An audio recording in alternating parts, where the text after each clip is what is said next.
Welcome to Metaphysical Soul Speak. I'm your host, Elena Fox Starks. Hey guys, I hope that you're doing really well in this moment. And wherever you are on the planet, or even off the planet, I don't know where you are. I don't know what you people do. I'm just kidding. I know you're here somewhere in the fifth dimension with me. Sometime in the future from where I am at this moment. Yeah, but that's an illusion because time is it's kind of an illusion anyway because all things are going on all at once anyway. Hey, does that mean we could go to bed early a little bit? Because we're not going to miss anything if everything's happening all at once. We could always revisit the past later, right? I wish my parents would have told me that. I hope that whenever and wherever you are, though, that you are allowing for the light to enter into your body, your mind, your heart, your spirit, your aura, your chakras. What do I mean by light? Well, today my son and I went to the mall and we went before dark. Rare for us. Usually we just sit around talking or watching stuff or doing stuff or just, I don't know, messing around until, oh no, sun's going down, better run down there real quick. We went there during the day today and the sun was so bright early in the morning. I opened up my window and I just stood there with my eyes closed because it was bright. I mean, the sun was just bright, hot, white, unbelievably bright. So I just stood there and got my vitamin D in the morning.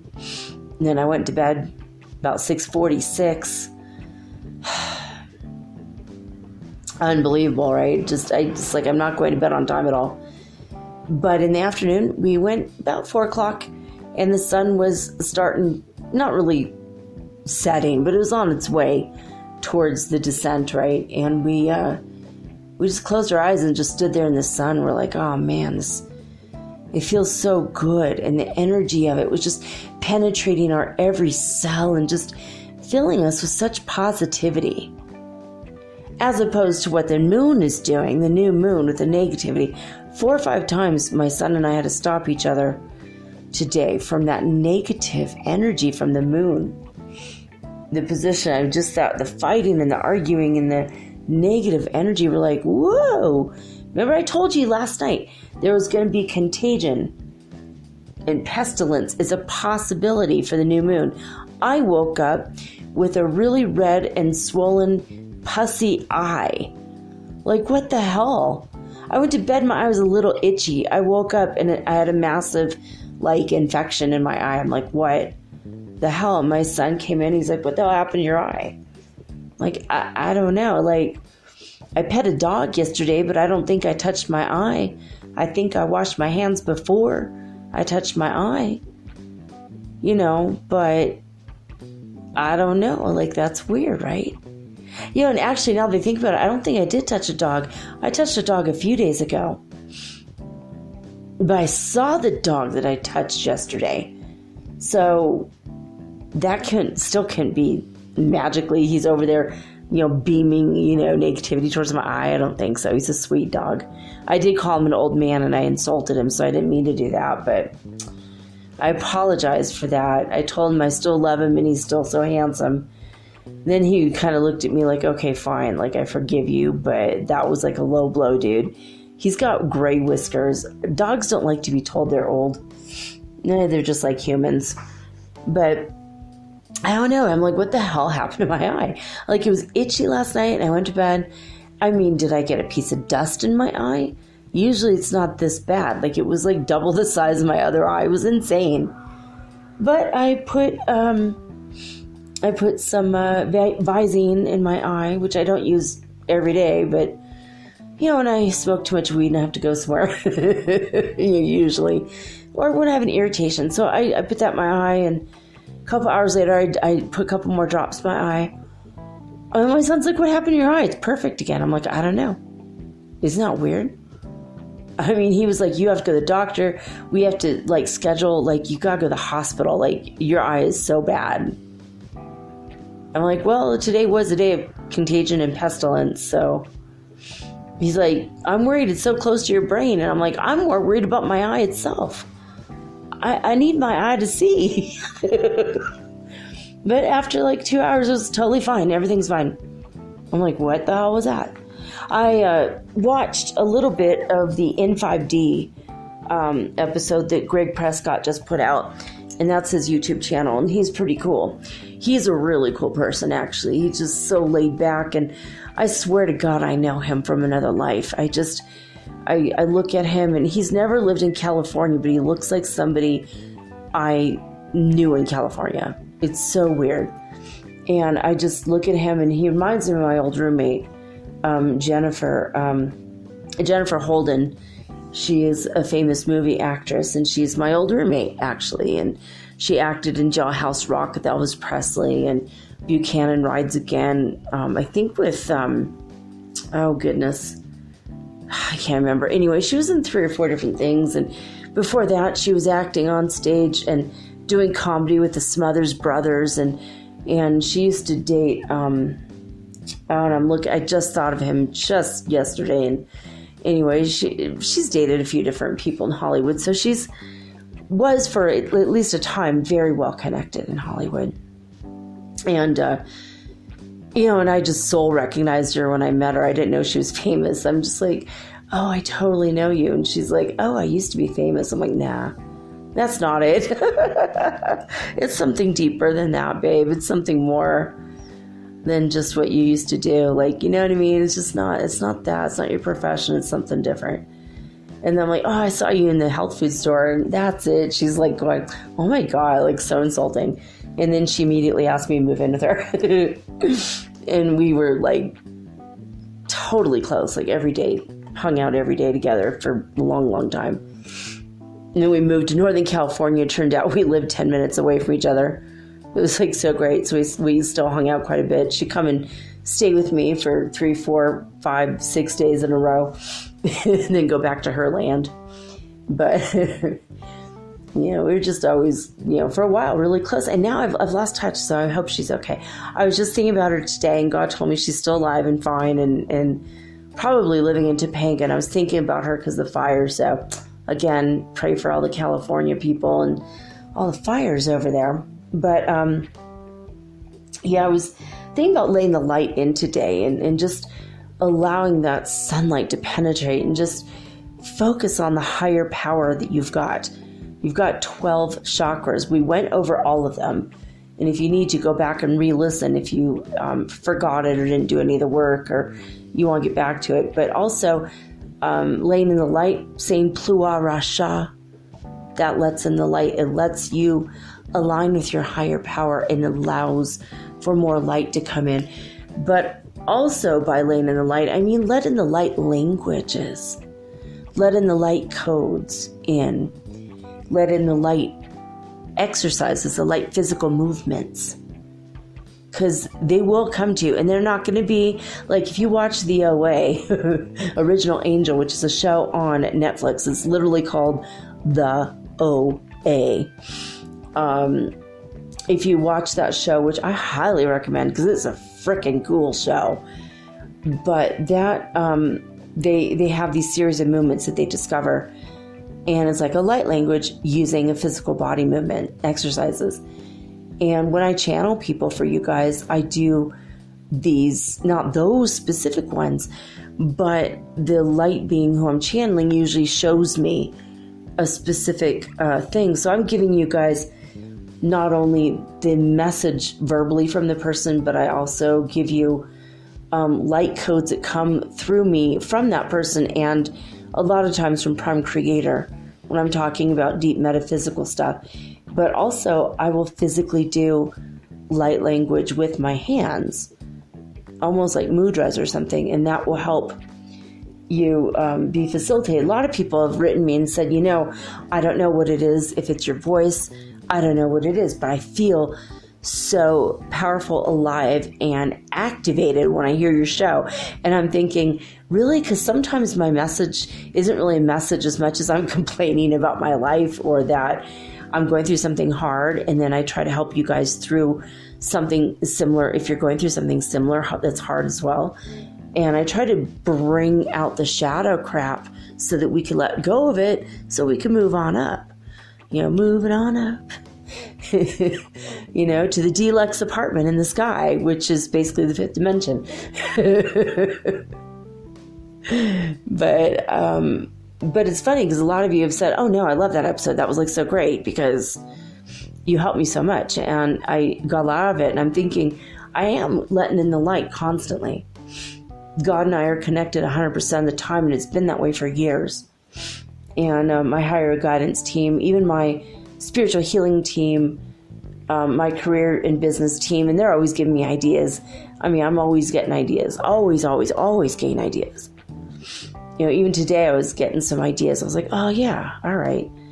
I went to the mall and I saw these little bumper cars for kids, and my son and I are talking about maybe opening up someday. It'd be fun to open up a business or facilitate the opening up of a business for like go-karts. And then I was thinking soapbox derby, because that could be, families getting together and making their own soapbox racers. And then maybe once a month we could have a soapbox derby, and then all the kids will get something because everyone's a winner, but then the winner will get something a little bit extra, So I was thinking about this would be super fun because I never got to do that when I was a little kid, and I always wanted to do soapbox derby, where you build your own car. My God, when you're 8 years old, that's like, there's nothing cooler in the world than that. And my son also, he was in Cub Scouts, and he had to build a little car that goes on a racetrack, and they had to see whose car would go the fastest and who won. And our car didn't win, but boy, did it look cool. It was like freaking shaped like a Corvette. It was really awesome. My husband made it with my son. It was like a project they did together. Like, wouldn't that be cool if I could bring that kind of love and heart and enthusiasm among families, here in this city? And there's not a lot of things for kids to do.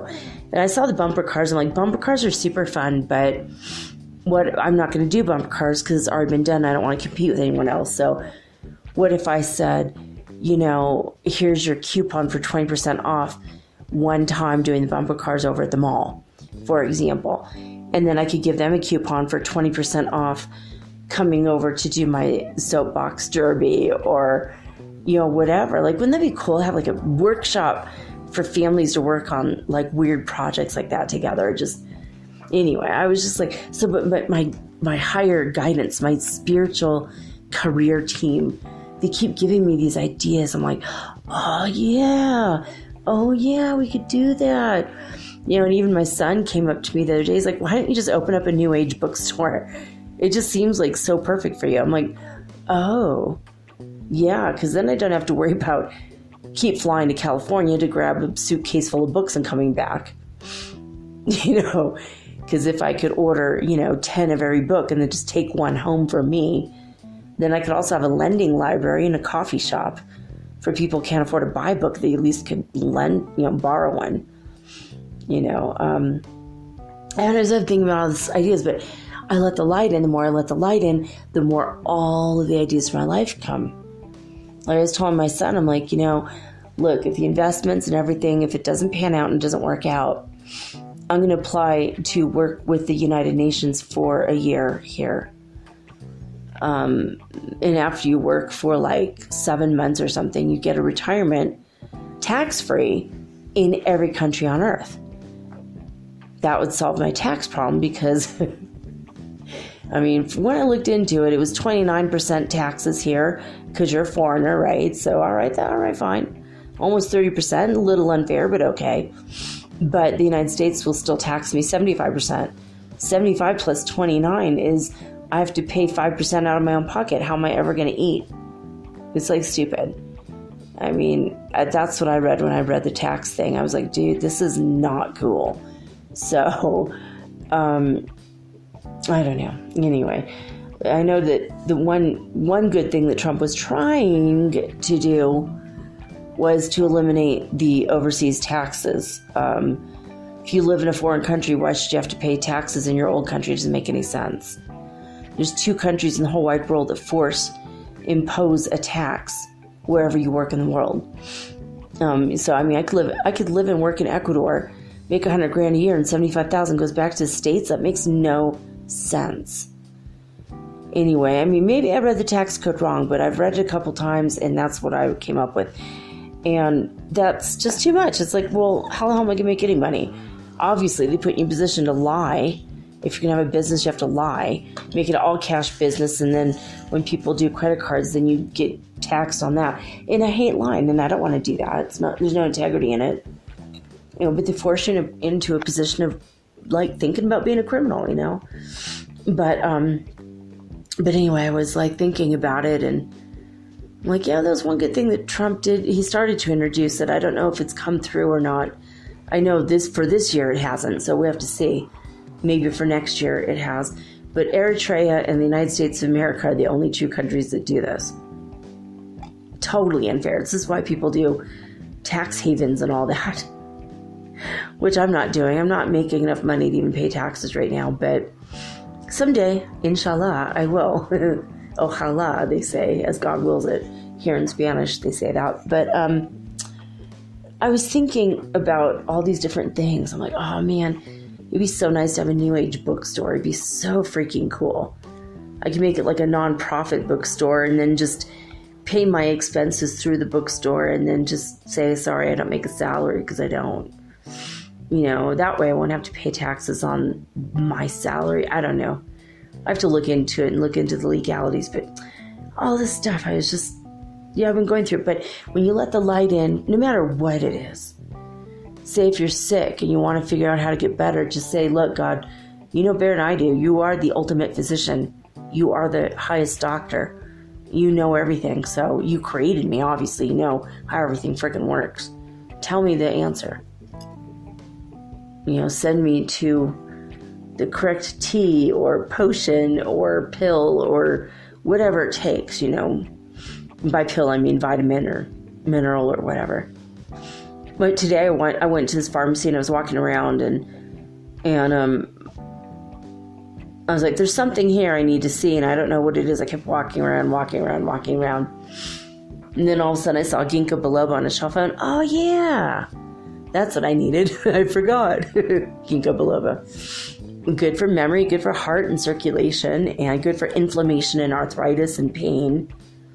Good for pretty much everything I have problems with. Good for asthma, good for everything. I came home and I couldn't wait. I opened it up, put that under my tongue, and oh my God, was that brandy strong that they put this stuff in. I was like, oh my God, no wonder it's going to help you. It's just, helps you into alcoholism. I was like, oh my God. Brandy is like a fermented wine. It's like crazy. It's like a super distilled, but also more fermented wine than wine itself. To me, I don't think it tastes very good. My son's like, you're not supposed to put it under your tongue. I'm like, hey, I know that now that my tongue is completely numb.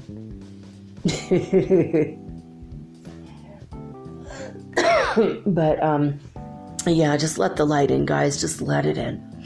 Physically let the sun in. I mean, no more than 5 minutes if you're a redhead.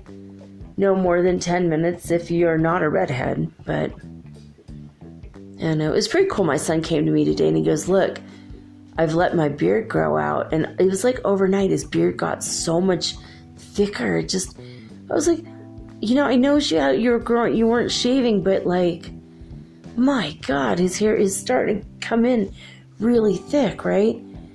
And he's like, look, I want you to see this. And he showed me, and he has a ginger beard.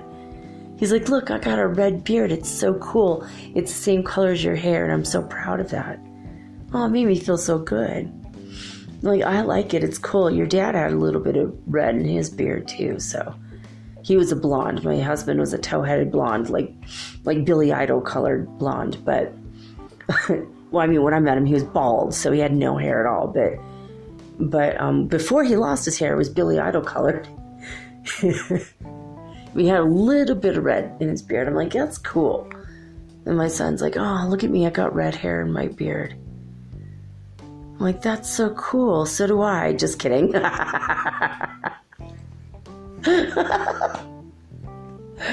We bonded over that, though. He's like, it's the same color as your hair.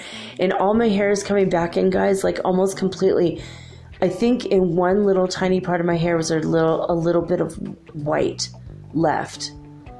And it's like almost gone now. I mean, when I started this podcast in January, the whole top part of my hair and underneath on the bottom half of my hair on the sides, underneath the top layer, was like growing in white, like white. And I was dyeing my hair regularly. And I thought, well, I'm going to not date for a while. I've decided to dedicate my life to the podcast for a while, which I've been doing. And I've done a lot of different things for my health lately, and my hair started to grow back. And today I looked in the mirror and I was like, whoa, look at my hair. It's like crazy. It's like, it's coming back in almost now. Its original color from when I was 29, like way back then. And my son's like, whoa. And I'm like, look at the side of my hair. Do you see any white? And he's like, there's like a little tiny patch, but it's already half grown out. And the rest is just normal color. He's like, that's so incredible. I'm so happy you're getting younger. Like, of course I'm getting younger. What else would I want to get? I want to get back to where I was. I want to be happy, healthy, wealthy, and sexy, and wise. Those are the things you have to be, right? He's like, you're getting younger. You're like, you're reversing all the aging that happened. I'm like, yeah, look at my face. I have no wrinkles. He's like, oh my gosh. Every now and again I'll see like one wrinkle and I get mad. Then I put a bunch of cacao on it and it goes away by the next day. So I don't know, guys. If you are starting to age, I want you to go back and listen to all my health ones, because I tell you guys all of my secrets. I spilled the beans in all of my episodes about health. You'll know exactly what to do, because I don't want to be the only one. I want everyone to reverse their aging. Feel good forever. Why not? Don't accept anything less than the best for yourself. There was this lady who was like, she has like gray hair, and she was like doing this thing months ago, like, I'm proud of my gray hair and I'm proud of my wrinkles. I'm proud of this. I'm proud of that. I'm like, so if you just like took the right supplements and went back to 29, you don't want to do that. She goes, no, I accept myself for how I am. And I'm like, well, I accept myself for how I am, and I accept that I could be better than I am. So that's where I'm going. And there's nothing wrong with your way, and there's nothing wrong with my way. But for me, I just feel like I want to be the best I can be, period. And if I can reverse everything and get back, get my health back, get my looks back, get my everything back, why wouldn't I want to do that? If I lose it for a little bit and then I get it back, why not? Why not? Anyway, I told you guys we were going to go to the Cahas National Park tomorrow, and we decided against it because I woke up with an eye infection today, and my son's still getting over the cold. We went to the mall, and after a while he started coughing. He goes, I was only coughing like once an hour, and I'm coughing every 5 or 6 minutes. He's like, I'm starting to feel yuck again. I'm like, you know what? Let's just get through the shop and go home, because this is like ridiculous. And he's like, but you didn't get anything you came here for. I'm like, no, I didn't, but let's just go home. Look, I want you to be safe, so let's just go home. It's not even worth it. But I had this idea. I'm going to talk to you guys about this a little bit later, but I want to make a Genesis crystal. I don't know if you guys have ever heard of a Genesis crystal, but when you take any kind of metal wire or even metal bands, like flat bands, of metal, and you make circles. You make 4 the same exact diameter and circumference as each other. And then you put them together. And I'll tell you guys about how to do it later, but you put them together in a special way. A small Genesis crystal that's like 12 inches across, even 10 inches across actually, will clear your entire house continuously without ever having to do anything ever again. It clears out all the energy of your house. And if you get a really big one that's like a few feet across, that can clear like your whole apartment building or the block. Make a little bit bigger one, it'll clear your whole neighborhood. So I was thinking about the Genesis crystals today, and I couldn't think of the name of it. I kept writing how to make a copper sphere or how to make a copper ball. And I couldn't think of the name of it. I finally just had to say mashal, small right, and then I said metal energy clearer or something, and then only one thing came up on YouTube: how to make a Genesis crystal. And I'm like, oh yeah, that's what it is. So someone did a hashtag ball, hashtag copper spear, I don't know. And thank God, I'm so glad. I'm like, God, you gotta help me find this thing, because I know I want to make this. But I woke up this morning and I talked to my little buddy over here, and he told me why he started stealing the silverware, the spoons from us. He told me because humans took the metal without asking from the mineral kingdom, from the land where the gnomes come from. And when they took this stuff, they didn't ask, and it was needed in the world from which it came. Now the fairies are coming back, and they're taking back certain objects, the most shiny and beautiful objects, of course. They're taking them back and they're putting them in their world to create more of a harmonious balance in the unseen and invisible world. All right, fine. One reason I went to the store today was to go buy more spoons. Because he keeps taking my spoons. But he's been very happy here with me, and he's been talking to me more. And today he told me he wanted to tell me what his real name is, and I didn't hear it yet. I said, let's put that off for a while. Because he's my son's, my son felt close to him and bought the duende, you know. And I don't know if I feel good about that when I don't want to just steal his duende, you know. And the duende asked my son to come live with me in my bedroom. And I surrounded him by crystals, and he's happy. He looks very happy right now. He's smiling like crazy. And one of these days I'm going to have to take a picture of him. His adorable face. You're gonna love seeing this guy. But anyway, in a few minutes I'm gonna take a break, and when I do come back, I'm gonna teach you guys magical protections. And I have compiled phrases, sayings, verses from many different religions of the world, as well as, if you're no religion at all, what do you say for magical protection? I mean, if you're an atheist, what can you do or say? Maybe if you're an atheist, I don't know if it'll still work. It depends, you know, on your belief. If you believe in there's something like the universe or higher power and no religion, that's okay. I think you can't really be an atheist to do this, but some of the stuff you can actually. But I started looking through my list of things I've done, and I'm like, I know I've talked about magical protection, but why the hell didn't I do a whole show on this already?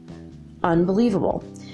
Anyway, I started thinking about some stuff, and I'm going to teach you one that you can make and wear on your neck on a necklace, or make a piece of art in your house that will protect you, and one that will invoke and one that will banish whatever it is that you want to invoke or banish. We're going to go over that in a little bit and tell you more about it. But I'm going to tell you some very practical things that don't have anything to do with words, but then I'm also going to get into deeply the things, words, phrases, what names to call when you are in trouble and need help. When you're scared or you want to get protection, extra protection, you want to feel better emotionally. I thought I'd better do this since this can be kind of a tumultuous time. This new moon is a little crazy and it's going to affect us for a month, and for 2 weeks. You have to start new things in the next 2 weeks. But anyway, yeah, that was it. But yeah, today with the copper thing, I wanted to make in the exact dimensions of the Giza pyramid. I was going to make a copper pyramid, and I came up with the way in my mind how to create it using one piece of copper. Like the Nazca lines are one line. The monkey one is shaped like a monkey, but it's literally from beginning to end one line. Have you guys ever done those line drawings? I remember in art class in high school we had to try to draw something using one singular line without breaking the line.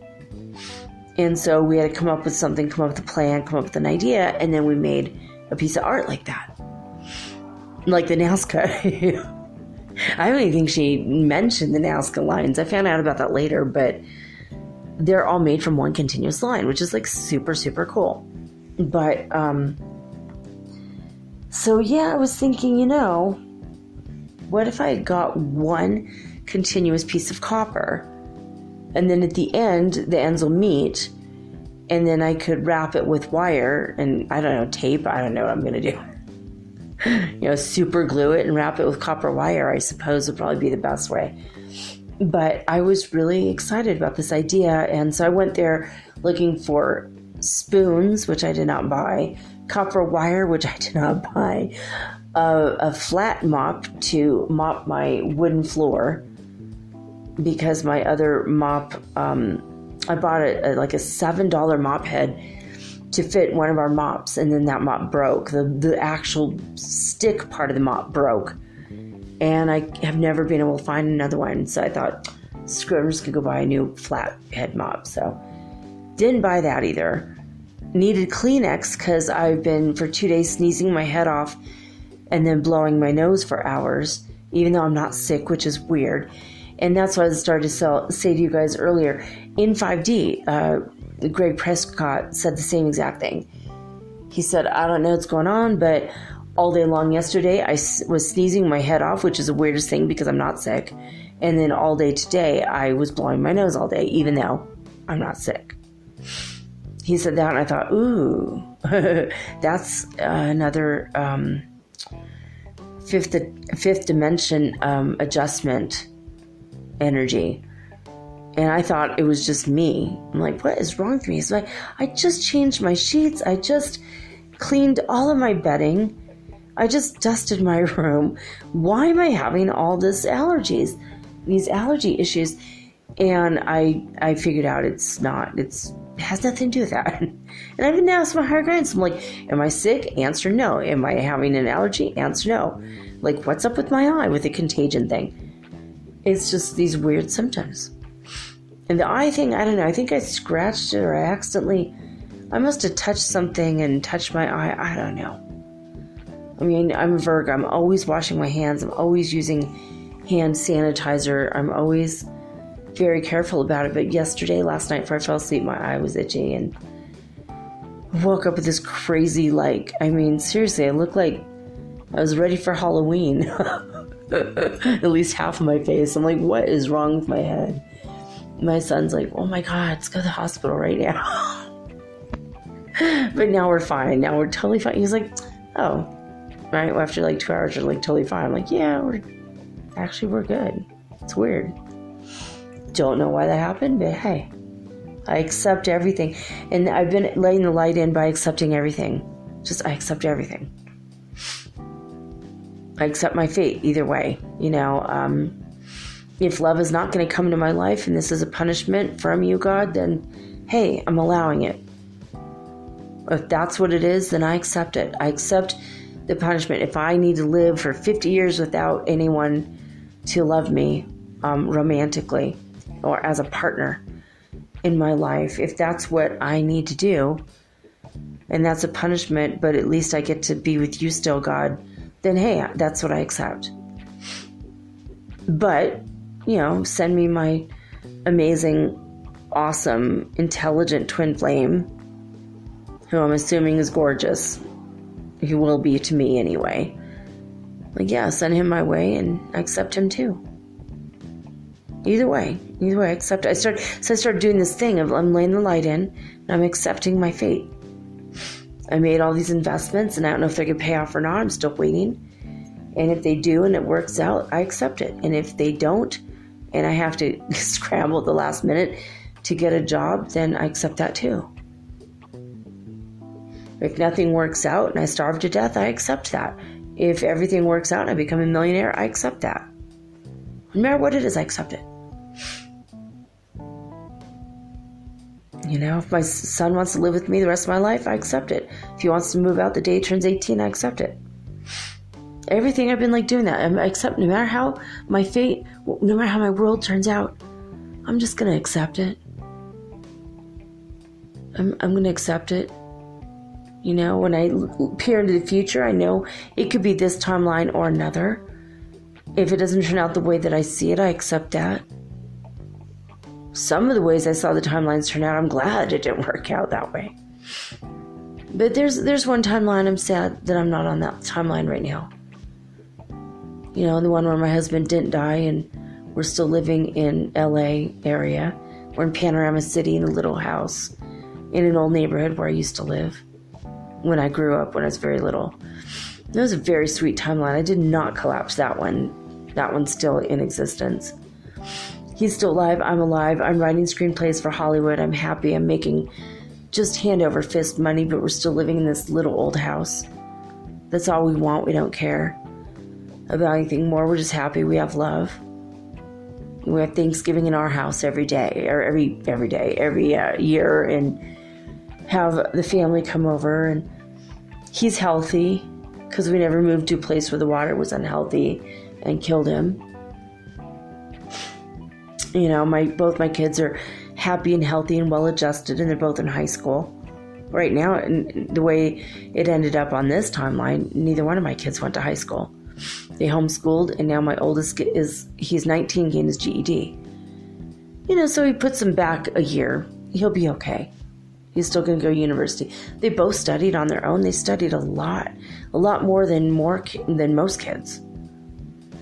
Most kids rebel against studying. My kids ran to what they wanted to study. So at least they are studying, but I kind of feel bad that they weren't in high school, but at the same time, the way the system is, it's so broken. Bleh. Anyway, earlier I mentioned Donald Trump doing something good about the taxes thing. He did something really good today. So actually something really great. So I like to give credit where credit is due. And even though Obama put this in motion a long time ago, Donald Trump's, the bill that he signed today, and it was not his idea, but he signed it. He was the third branch of government for this to go through. It passed the Congress and the House, and everyone voted yes for this. And he signed it into law, effective immediately, effective today. PACT, it's called, the Prevention of Animal Cruelty and Torture.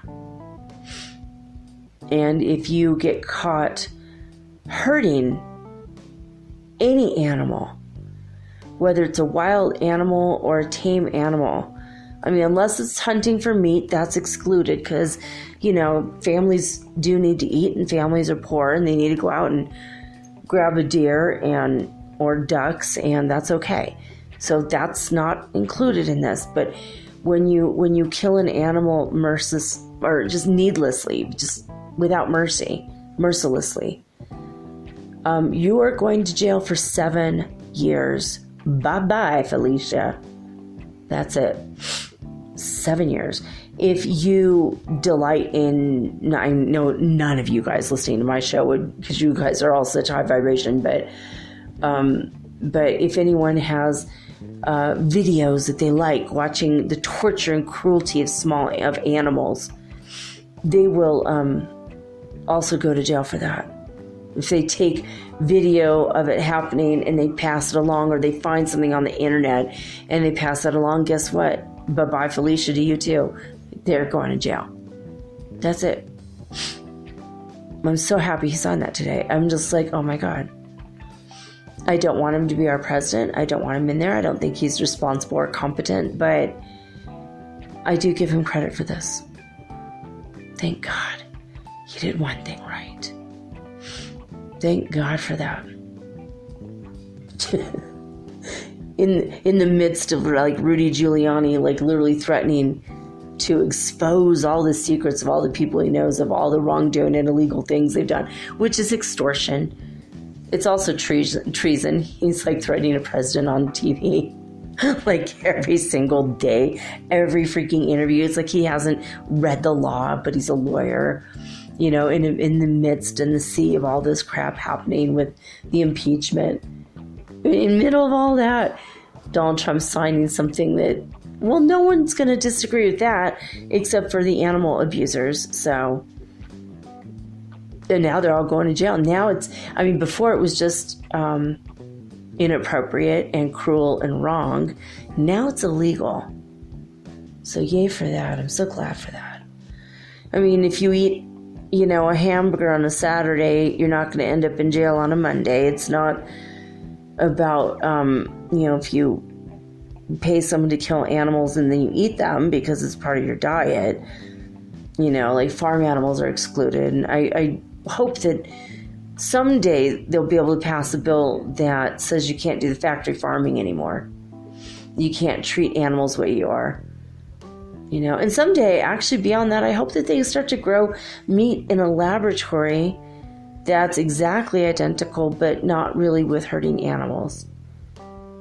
You know, I heard that they could grow like a steak in a laboratory or a chicken breast without it ever having been a part of a chicken that they killed. So, you know, that is in our future. I really believe that's in our future. And I think that's something we should look forward to for real. And beyond that, replicators. That's even the best way. Let's replicate the molecules from the atmosphere the way that spiritual masters do it, the way that Jesus did with the loaves and the fishes. You know? And then we don't have to worry about hurting animals, and everyone could just relax a little bit. You know? I think that would be the best way. Anyway, I pray for that. I know it's coming. Jesus said, Brother Yeshua a few months ago did say that in one of our channelings, so that the replicators are coming, and we'll be able to make meat. Every family will have one. It'll be very cheap to make a replicator, very easy to make. And I think he said the aliens are coming to teach us that, the ETs. Anyway, so let's go over it real quick. Disclosurenews.it. It says they only have a 1700 report. Oh, and yesterday they changed it to 1125. Members said 124. I'm like, what are they doing? Maybe they're listening to me. If you guys are listening to me and you're the ones doing disclosurenews.it, I rely on you every day. And I wanted to say thank you. Thank you for doing all your hard work. And I know it's hard to have to update this constantly and do the report. And I'm sorry for all the crap I've given you guys over the past 10 months of like, hey, look at this is spelled wrong. I'm sorry about that. So I know every time I mention something, it's fixed. I'm like, I really love these guys, honestly. The fact that they're here and we're really, I mean, we're kind of reliant on them and the heart math, right? So, all right, 1700 report today, and they have the correct date. They said the day started with a calm condition that lasted until 7 UTC when the first slight fluctuations occurred. Then there is a first hole of the lack of data. Then another one, and a last thing that's still going. Maximum reported today was power 20. That's it, 20 Hertz frequency in the Schumann Resonance. That's it. And literally, it is the only information we have because heartmath.org is down still, just like the last part of the day of the disclosurenews.it, they were down. I can't believe it. They were down the last part of the day too. What is going on? I've been looking at YouTube site called Suspicious Observers. It's all one word, Suspicious Observers. Excellent. 5 to 6 minute reports every single day on the magnetic fluctuations in the magnetosphere, the way that the magnetic poles are affecting the Earth. And they have, at the very end of every report, it's silent, and then they show all the different sections like New Zealand, Australia, Europe, North America, South America. Everything is shown. Asia, everything is shown. And it shows the way that the magnetic winds are flowing. Shows the way that the solar flares are going. Shows several different shots of the sun from different like infrared levels and magnetic levels. But every day they do reports on the way that we're being affected by the magnetism, by the solar flares, if there are any, by any coronal mass ejections that might be coming our way, the solar winds. And today in the report, they said that we will begin solar winds hitting us in the next few hours. They said 24 hours, but I read that like 12 hours ago. So, I mean, by the time you hear this, we will be bombarded by the solar winds. I felt like this morning there was something, because that sun was so freaking bright. Even today, and my son and I were like, whoa, this feels so good. It gave me an idea of being sunbathed in a different way. Definitely, I'm just getting bleached out like bones. I'm definitely not tanning, but although I do have more freckles, so that's cool. But we are looking at the sun just going, oh my God, it's so... Not actually looking at the sun. Don't look at the sun. Will hurt your 3D wet retinas until you bring them up to 5D. But it's incredible energy of it. It's just... I see the sun every day, and I feel the love of God pouring through the portal that is the sun. Like directly at me, physically touching me. I feel the love of God touching me through that. That's what I'm saying. Let the light in, baby. Let it in. No more data for heart math today. Tomorrow, hopefully, as God wills, the creeks don't rise, right? I have tried many times to get this website to work. I don't know. It's just my computer is slow or something. Like literally like 5 or 6 times I've tried to get this to work. So I'm trying to now move along in A Course in Miracles, acim.org, and the Foundation for Inner Peace. Trying to get lesson 169 queued up. Here we go. Got it. And this is it. This is the thought for today. And this is good because Thanksgiving is in 2 days, guys. If you're in North America, if you're in the United States of America, that's... You know what's funny? I wanted to tell you guys really quick before I get into the lesson. Oh my God. All over Cuenca are Black Friday sales. There's Black Friday sales everywhere. There's even a garage sale up the mountain in Turi where our friends live. They're having this massive garage sale. Like all the ladies, they're all getting all their stuff out of their house, having a massive garage sale. My son's like, ooh, maybe we could find some used stuff. And I'm like, oh yeah. Maybe we could find some camping equipment or like maybe another old tent or something. Like this is going to be freaking cool, you know? And they did say something about Neutrogena, and I've been just really missing Neutrogena facial soap. And Neutrogena, the shampoo and conditioner, you know, that you clean your hair with. I've been really missing that. I saw it a couple of years ago and I didn't buy it, and I haven't been able to find it since. You know, when your hair starts to feel kind of weird and wonky, and then you wash your hair for 7 days with this, and it like resets. It takes all the residues out of your hair. I mean, I've got some apple cider vinegar, but it's $7, so I need to go buy some cheap apple cider vinegar at the store to clean my hair with. But I'm like, oh yeah, maybe we could go up there to Turi this weekend and go to the Black Friday and Black Saturday sale. They're calling it the Black Weekend sale. It's so cute. Anyway, I was like really kind of happy about that because it's like, oh, you know, day after Thanksgiving sales. It's always like kind of a fun thing to go shopping, but not when the people are crazy about it though. You know, everyone's lovely and thankful for everything and family, and then tomorrow it's like they want to kill you over a Cabbage Patch doll or whatever the latest thing is now. It's kind of stupid. It's like, but we might go. We might go to the garage sale in Torrey, which is in the old church, which is where my friends got married, and it's like a 400-year-old church. It's super cute little chapel thing, and then we might go. I think it might be like a fundraiser for their church. So we may go and check it out.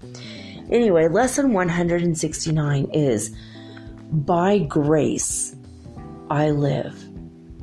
By grace I am released. Wow, that just kind of goes along with what I was just saying, right? Accepting everything, laying the light in, and accepting what comes. Whatever happens in your life, just accept it, come what may. By grace I live. By grace I am released. Grace is an aspect of the love of God, which is most like the state prevailing in the unity of truth. It is the world's most lofty aspiration, for it leads beyond the world entirely. It is past learning, yet the goal of learning, for grace cannot come until the mind prepares itself for true acceptance. Grace becomes inevitable instantly in those who have prepared a table where it can be gently laid and willingly received, an altar clean and holy for the gift. Grace is acceptance of the love of God within a world seeming hate and fear. By grace alone the hate and fear are gone, for grace presents a state so opposite to everything the world contains that those whose minds are lighted by the gift of grace cannot believe the world of fear is even real.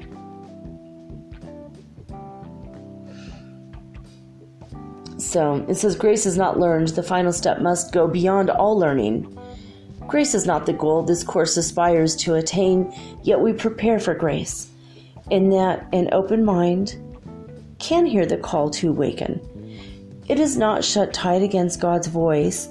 It has become aware that there are things it does not know, and thus is ready to accept a state completely different from experience with which it is familiarly at home. It goes on and on. This is like a really incredible, deep, powerful, high vibration lesson. It's 15 paragraphs. Some paragraphs are only 2 lines. By grace I live.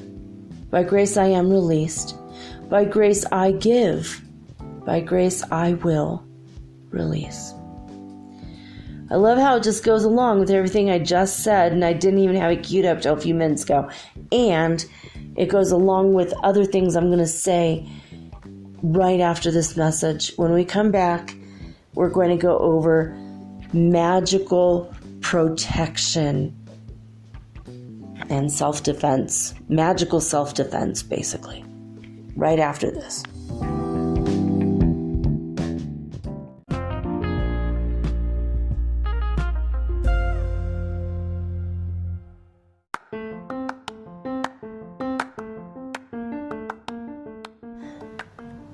If you haven't heard about Anchor, it's high time you did. It is the absolute easiest way to make a podcast. First of all, it's absolutely free. Second of all, they have creation tools that allow you to record and edit your podcast right from your phone or your computer. You guys have known that I've been doing this for 8 months using the Anchor.fm app right on my cell phone, and I have done it everywhere, right? I have recorded this in my living room, my bedroom, little cafes in Quito, Ecuador, all over Cuenca. It's so absolutely easy to make your podcast, and editing is just a snap. Anchor also will distribute your podcast for you. And it took me about 2.5 months to become syndicated. And now I'm available on Spotify, Apple Podcast, and many more, and so can you.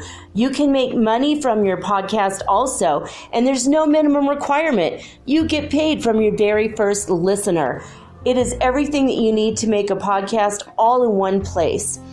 So please, if you are interested in making a podcast of your very own, do not hesitate to start with Anchor.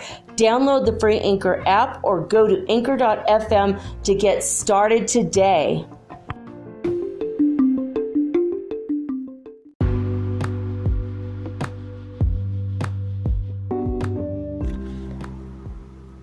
Metaphysical Soul Speak is run on sponsors and listener support. This means listeners like you.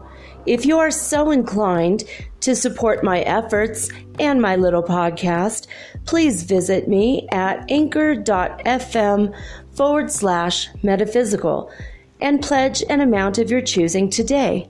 Thank you.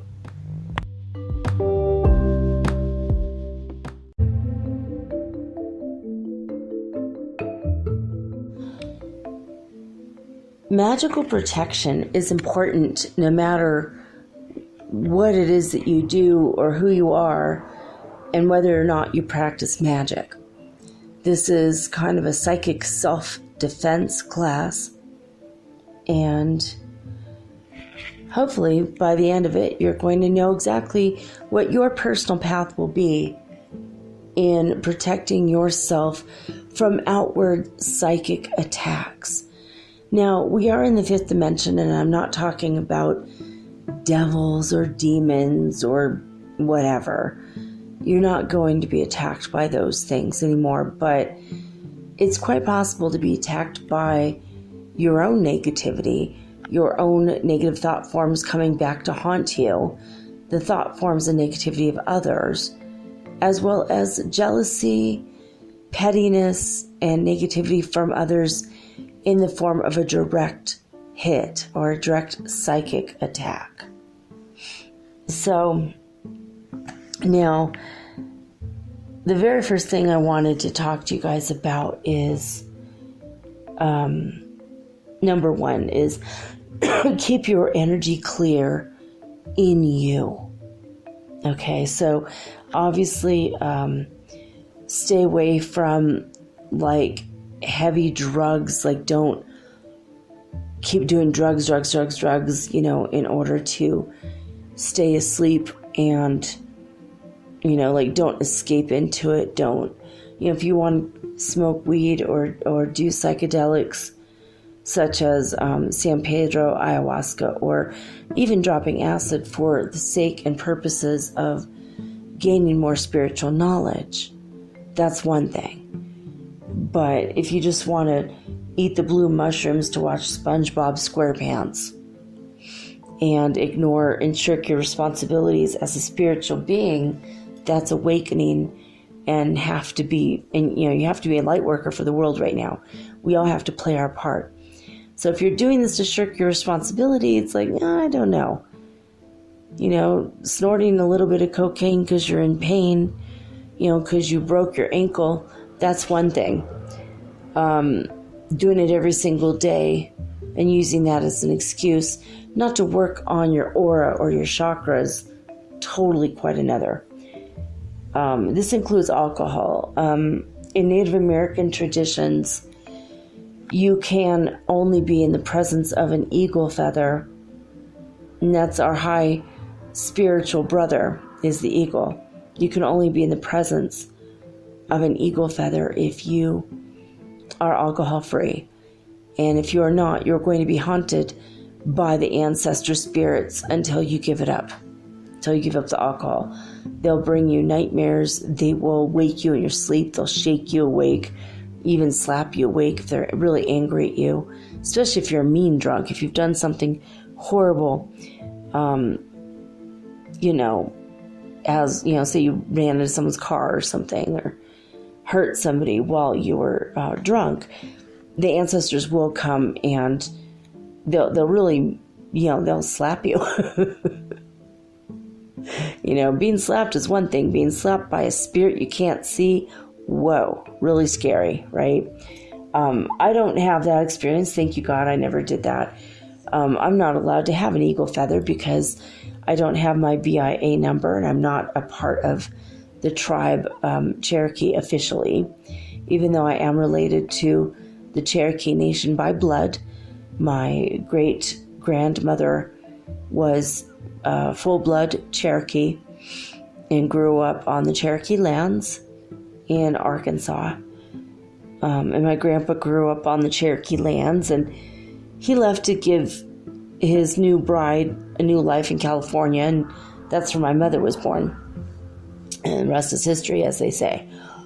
But if you are really addicted to sex and you can't stop watching porn and you can't stop engaging in like group sex or sex with strangers, and you're coming at this from a very low or base energy, what happens is it lowers your vibration and it leaves you really susceptible to the negativity of others.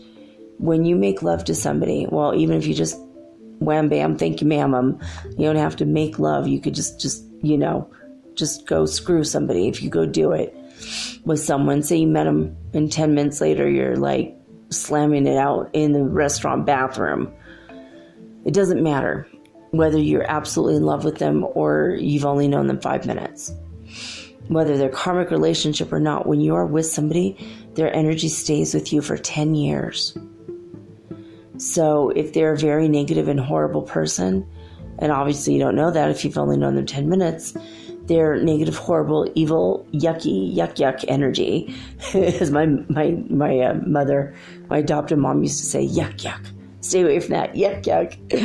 The yuck energy, or yuck, I should say. The yucky energy is what it will affect you, like a twin particle. Science has proven if you have two particles that are identical, they're like literally twins, and you separate them and you put them on opposite ends of the universe even, you change one, the other one will change automatically. So if you have sex with somebody for 10 years, every time their mood changes, guess what's affecting your mood? Every time something great happens to them, you might feel great. Every time they have a drama, you might feel like crap and not know why. You gotta be very, very careful with sex and drugs and alcohol. And even to a lesser extent, like rock and roll. If you're listening to evil or misogynistic, low vibrational music, that's also going to muddy up your chakras, your aura, your mind. And drugs and sex can muddy up your body. You could get diseases. You can, it can be bad. So you have to know how to clean yourself up. I think I did an episode on egg magic, but it's not what it's called.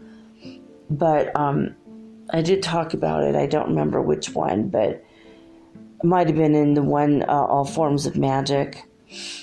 I did talk about Draja Mikaharik. There's a book called Egg Magic. So if you have had sex without protection, meaning I don't mean condoms, even though yes, use those, but if you've had sex without magical protection and you haven't cut those cords and ties that bind you to random strangers, even if it's been 8 years, you're still bonded. Go look up the book Egg Magic by Draja Mikaharik, and there's a lot of ways that you can use eggs to literally cut all the ties that bind. Even if you had sex yesterday, you cut all those ties today. What if you're married for 6 years? You could cut all those ties with the egg. You're not going to feel as bonded to that person, even if you're madly in love with them. And I highly recommend cutting the ties and bonds that are energetic ties to people as often as possible. Just cut them loose, because it doesn't mean they're going to stay away from you. It's not banishing them from your life. It is just banishing their energy from interfering with yours, right? So very important that. Now, as far as magical protection, number one, you have to keep your energy clear inside of you. This means keep your aura cleansed, keep your chakras cleansed, keep your mind and your thoughts and your physical body cleansed. Keep your environment, where you sleep, where you bathe, where you eat, where you hang out in your living room. Keep all of that energetically clear, as well as, of course, dirt and clutter. Keep yourself, your place clean as much as possible. And I'm one to talk. I do need to sweep my bedroom and my bathroom, and I need to change, apparently, all the sheets on my bed again, because I think they might be dusty again. It's weird. But I've been opening the windows a lot more, so it just, everything kicks up from the river and the road outside. But keep all your energy clear about you, okay? So I'm going to tell you, and you could go back to the aura episode, the chakras episode, and I have a lot of energy healing that I've talked to you about even yesterday. In the Wee Fairy Folk episode, I talked about quite a bit of things as far as what to say from various star systems and other galaxies. We've gotten fresh words from the Lyrans, the Pleiadians. They've taught us how to become one with ourself and align everything up. Prime Creator, Brother Yeshua. So go back to the channelings to learn more about that. So number 2, you have to, for magical protection, protect your house. And this includes your yard, if you have a house with a yard. Also your car, okay? So you've got to keep all the clutter out of your closets, and I've talked about this with the feng shui, protect yourself through feng shui episode. Keep your, and I think it was like family harmony or something, but it talks a lot about protection through the use of good feng shui, okay? So use oils that have been consecrated and blessed by you. Put whatever symbol of magic that means something positive and super holy and high vibration for you. Put it on the outside of your door and the inside of your door. Maybe put a dot of the oil on the 4 corners of every door, every entrance, whether it's to your bedroom, to the outside of your house, to your garage, to your bathrooms, to your windows. Consecrate and bless everything. Sage your mirrors. Use incense. Get rid of all negativity from your mirrors. I would say if you have a mirror in your bedroom, especially if it's like reflecting everything in your room, that's not good magically. You need to go ahead. I mean, if someone knows really, really high magic, they could scry and look through like a crystal ball or a pool of water directly into your bedroom and look at everything you're doing. So, if that was their intention to harm you and know what you're doing in your private life, go ahead and take every precaution to cover all of your mirrors at night when you sleep. And especially when you're doing ritual, cover all your mirrors. Put up a curtain. That's okay. Just put up a curtain. It's not a big deal. If you don't have a way to hang a curtain, you can put you could just tape it. Obviously, duct tape works for everything. Or you can put fabric starch, paint it on to the wall with a paintbrush above where the mirror is, and you could put the fabric over that. And that would be that could be a solution for months, if you want. If you're living in a place where you cannot take down the mirrors and you don't like them and you don't ever really want to look in them, you could just maybe paint the whole mirror. Put the fabric up against the mirror, and when it's kind of tacky, half dry, and what happens is the fabric starch will adhere to the fabric, and when you leave, you just peel it off the wall, peel it off the mirror. I think it will adhere to the mirror. I'm not sure. I've never tried it. I have tried it to the scrolly, old-fashioned shades that pull down, and I've also done it to, you could attach it to lamp shades, you can attach it to walls, backs of doors. I used to do that for my kids, especially in a bathroom that has really crappy air ventilation. You just take fresh, clean fabric, put up on the wall, and when it starts to get dirty from handprints or it starts to get moldy, you take it down and you throw it in the washing machine. Put a little bit of hydrogen peroxide in there to get rid of the mold, and then put fabric starch back up on the wall, put the fabric back up on the wall. Or change it out, have a different fabric for every season, whatever. It's a pretty cool trick, but that's one way to keep your energy clean and clear, especially if you don't live in an apartment or house that you own, if you're renting. And most people are renters these days, so that's a way to keep the energy clear, and also to keep, dirt and stuff at bay. Just throw it in the washing machine, throw it in the dryer, put it back up on the wall. Saves a lot. And also, if you're renting, you won't, at the other end of it, you won't have to pay to have the place painted, or you won't have to pay for paint. You won't have to paint because all the fabric starch adheres to the fabric. You peel it off, and the wall looks fresh, new, clean. Bada boom, bada bing. Oh, wow, you guys are so clean. Yeah, we were. Shh, don't ever tell. All right. So, but you want to protect your house, like consecrate it with oils there are special oils that are magical. If you have a magic shop near you, you'll find these.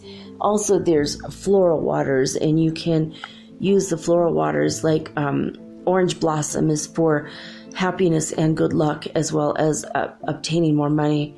There's a bunch of different ones all throughout South America, and in every single city there's at least one magic shop that has these floral washes.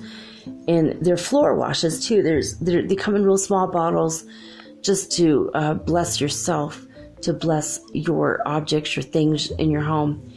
But there's also giant bottles of floor washes, and you can literally magically clean up a whole energy field by just putting this in there, insane whatever magical words that you feel comfortable with from whatever belief system or religion you have. And we're going to go over some of these words from I have 4 or 5 different religions that I've taken information from that will help you. So it's not just for people that are Wiccan. I'm not a Wiccan.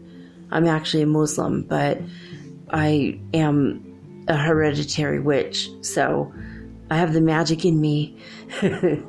And it's always been there, and I'm just accepting. I'm accepting all of it, right? So floor washes help. Incense and sage help to clear the air of an area. If you clear it with a floor wash, while it's drying, the whole house will smell good, and that will clear the energy. Open the windows. Keep the windows clean and open the windows, and that will let the air flow. That helps as well. House blessing. Just go around, burn some sage, or do a floor wash, or even you could spritz. You can make a crystal elixir. I've never told you guys how to do it. I'll have to do a show on it on another day, but you could do an aromatherapy elixir. You do 10 drops of aromatherapy to a tablespoon of vodka, and then you put that in an empty mister, a bottle that you could spray, and then you fill the rest up with spring water and go around the house spraying that everywhere. Spray it on your face, spray it on your bed. If you do lavender essential oil, it'll relax you or energize you based on what you need. You could do sage essential oil. You can do clary sage is very nice. So we have to go over aromatherapy too. I don't think I've done that. I think I might have done one episode. It's like I have memories of doing episodes and I go back and look and I haven't done them because I keep timeline hopping. I'm like, I know I did magical protection. And today God told me to do magical protection. And I'm like, no, I know I did this. And God's like, no, you didn't. And I looked and it's like, no, I didn't. So I just keep timeline hopping and I have memories of things I haven't done yet. And then there's other things I can't remember. I can't remember at all. So anyway, it's just crazy. This world is getting weirder. But house blessing. So you just ask in the name of whoever you believe in. You just say in the name of Prime Creator, in the name of the universe, the name of Brother Yeshwar, Jesus, Mother Mary, Buddha, in the name of Lord Shiva, in the name of Hanuman, in the name of Lord Ganesha, whoever you believe in, then in the name of Osiris or God Ra or Odin, in the name of Odin, whatever or whoever you believe in, whoever you feel close to. You know, no one's going to hear you. You're not doing it for money. You're not culturally appropriating anything. If you feel close to something, you might have had a past life in that. So, at least as far as my opinion is concerned, I think you can use whatever is going to make you feel the most magically alive. You know? I don't think that it's going to make anyone feel upset if they don't know you're even doing it. You know what I mean? So, I think it's okay. I mean, you can't have an eagle feather unless you're a Native American, because that's illegal in the United States. That's why I don't have my correct paperwork. I can't own an eagle feather. And even if I did, I might not be able to unless I'm on the Cherokee lands. So there's certain parts of cultures you can't just take. I mean, don't start walking around dressed like a Navajo or an Apache, you know. If you don't even have that blood in you and you feel close to it, sure, but don't walk around the neighborhood dressed like that. You're going to that's not good, obviously. But, I mean, some people honestly don't know that that's not okay. But I know you guys do, but, you know, as far as, but it's okay to invoke the name of someone that you feel particularly close to. So, all right, feng shui, you could paint your house or apartment colors, or again, do the fabric trick. Put objects, there are feng shui mirrors that will push, they're little tiny mirrors, and they will push energy back towards neighbors that are negative, and it will pull in positive energy from a natural source. So if your house is facing a meadow with really positive energy, you want to have the one that will pull in, the one that's concave. It will pull in the positive energy. The convex mirrors are the ones that are bubbling out, and they will shove energy away from negative sources. So that might be a way to protect your house. Holy water that you create, and we have talked about that before. Bits of, you could do, if you want to, you do a little bit of a rose essential oil. If you don't have that, rose petals. Maybe soak them in vodka to get a little bit of the oil out. Mix of rest with water. You could put crystals in it if you want. You don't have to. You can even use a crystal wand to energetically send the symbol of your choice to the top of the water and push it in with your breath. Ask God or the universe to bless it. And that's your holy water. You can sprinkle it all over your house. And that will help energetically lift the vibration and let go of negative energy. And also you ask for protection when you do that. Okay, so the third thing is you want to protect your psychic and personal space. If you do any magical rituals whatsoever or meditation, you might want to buy a circular rug or buy a $1 tatami mat at the Dollar Tree, and draw a circle on it. You could sit on that as your meditation. You could put pillows on top of it. It's not that comfortable, but at least you have the circle of protection. Okay. So, protect your personal space. So not only your body and your house, but where you do your rituals, if you have any, where you do your meditation, if you do even yoga practice or any kind of martial arts or anything that you do, you might want to practice that psychic energy space. And even on your person, you might want to, sometimes I draw magical symbols on my hands or on my arms that will ward off the evil eye. If you want to put like a red string around your left wrist, that will block anyone's envy or jealousy of you and block the evil eye from coming into your body and affecting you. Because some people might actually pray for your harm. And if you believe it, like I was talking about the kahunas the other day, if you believe it, it will actually, did I talk about that, or was that another lecture I attended in my sleep? Oh my God. I know I was talking about the kahunas. Now I'm thinking maybe I didn't talk to you guys about that. I mean, I wonder how many podcasts I'm doing. Like, I think in my sleep I'm doing podcasts too. Anyway, someone believes in something, you believe that someone's going to harm you, and then they do put the energy your way, you're going to accept that energy, and you don't want to accept negativity towards your way. So you can do amulets or draw symbols. You can, symbols of runes or symbols from your favorite tarot card, or keep a tarot card up with crystals around it to protect your energy. The ones that will be the more meaningful for you. If you are trying to protect your love from outside attack, then the Lover's card might be appropriate, for example. Let's see, letters. Why did I write letters? Oh, the letters Y, H, W, H in Hebrew, Yod He Wah He, is another form of symbols. You could write a word of protection. And we're going to go over that in a little bit. You can do herbs. Some herbs, you could sprinkle black salt to protect your space, your psychic energy space. You can also, you could actually do black salt in a circle around you as well. My oldest kid, he came here with hereditary magic, absolutely full knowledge of it. And even since he was like barely able to walk, he was doing magic, like completely effectively. And his magic just blows my mind. But there's been times when he felt negative energy. He's like, we can't let this in. And he'll just go around putting salt on all the windowsills. Salt is a great way to protect yourself.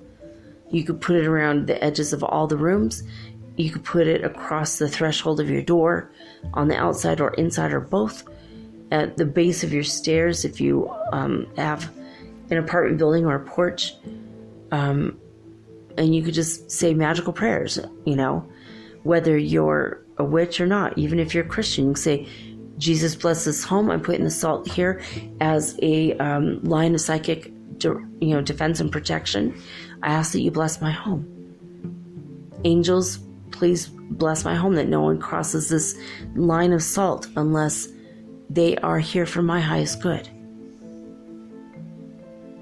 It doesn't matter what your religion is. You can use these things, okay? Oils, again, just like knighting the doors, I was saying, you can also do this yourself. You anoint yourself. Ask God to bless you, and then you put the oil, dragon's blood oil, or whatever oil you use. There's magical oils in magic shops, so you could look it up for more information. You could probably make your own as well.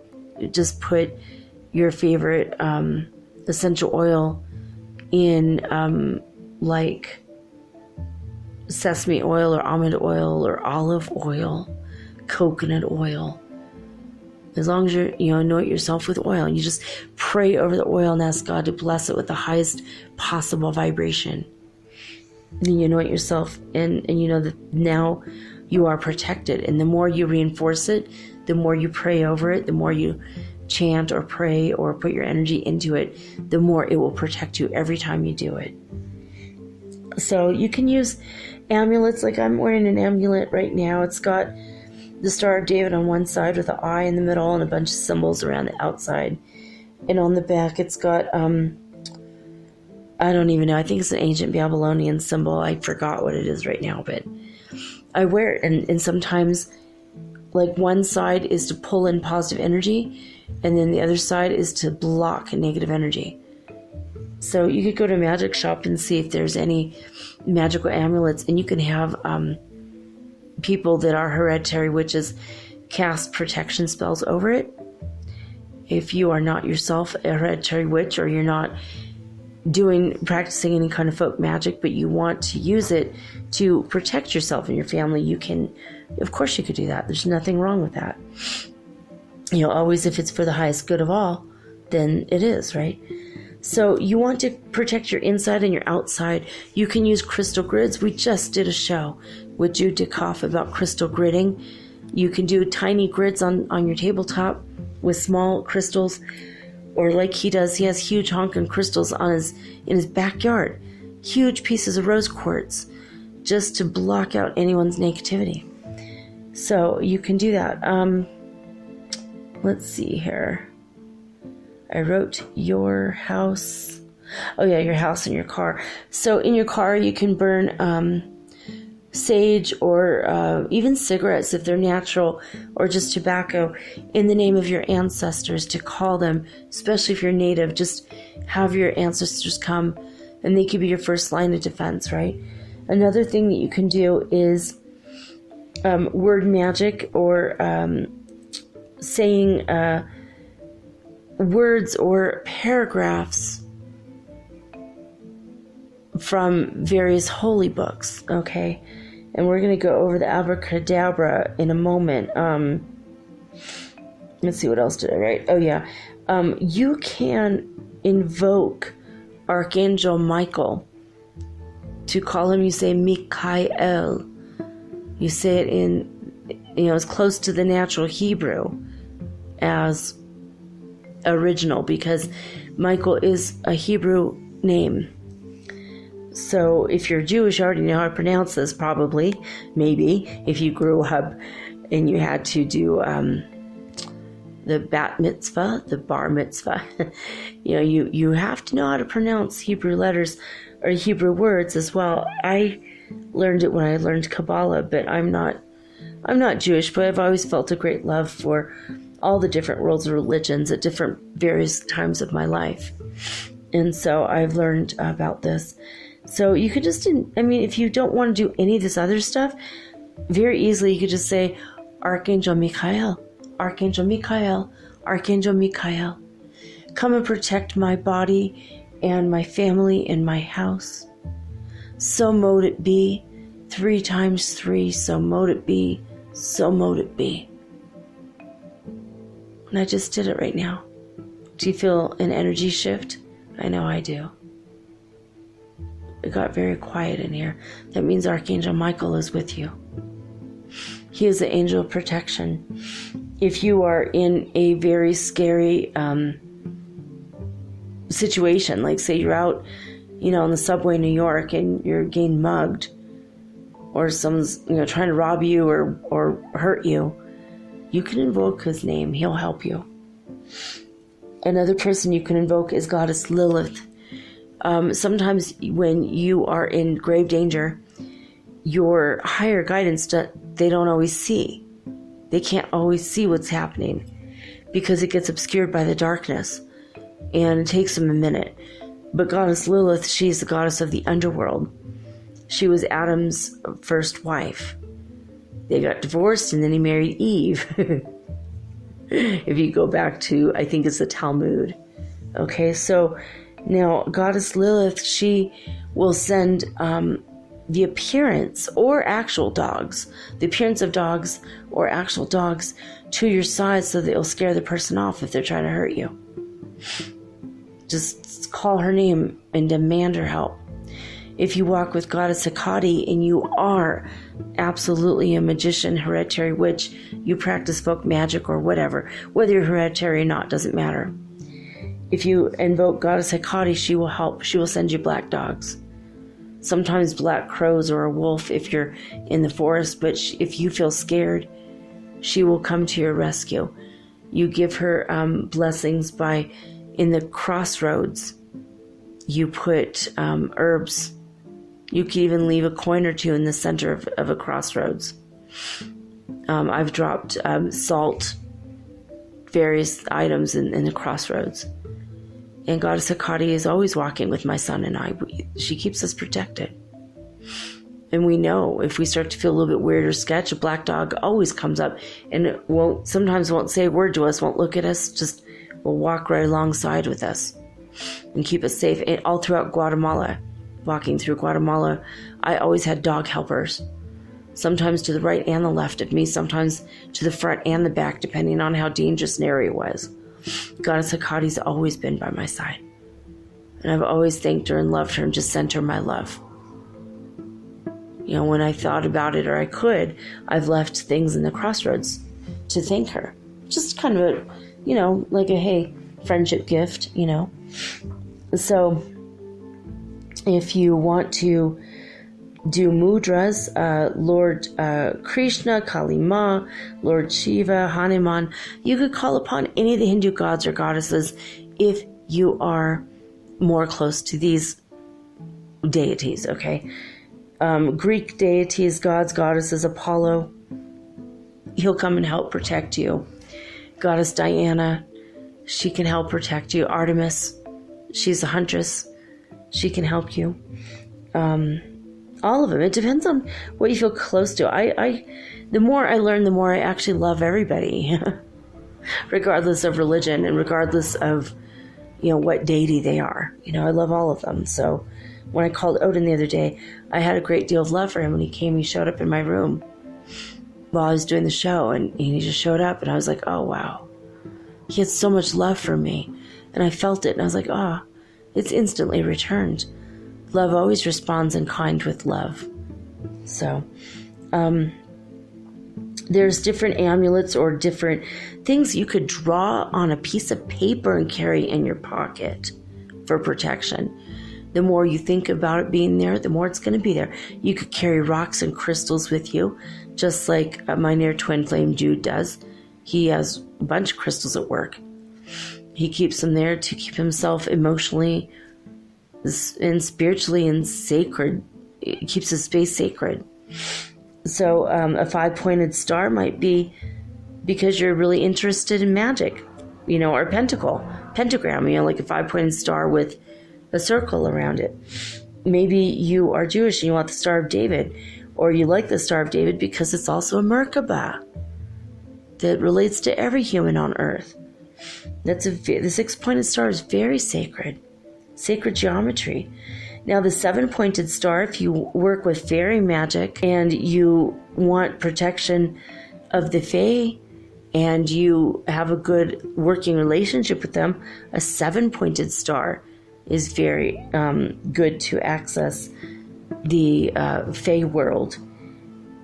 The equal arm cross is the symbol for Hecate. If you've ever seen a red cross, that's what I'm talking about. That literally is related to Goddess Hecate. Whether they know it or not, I don't know. But it is. Let's see. There are protection magics in Hinduism. The mantra for Hanuman will get rid of all negativity in your space.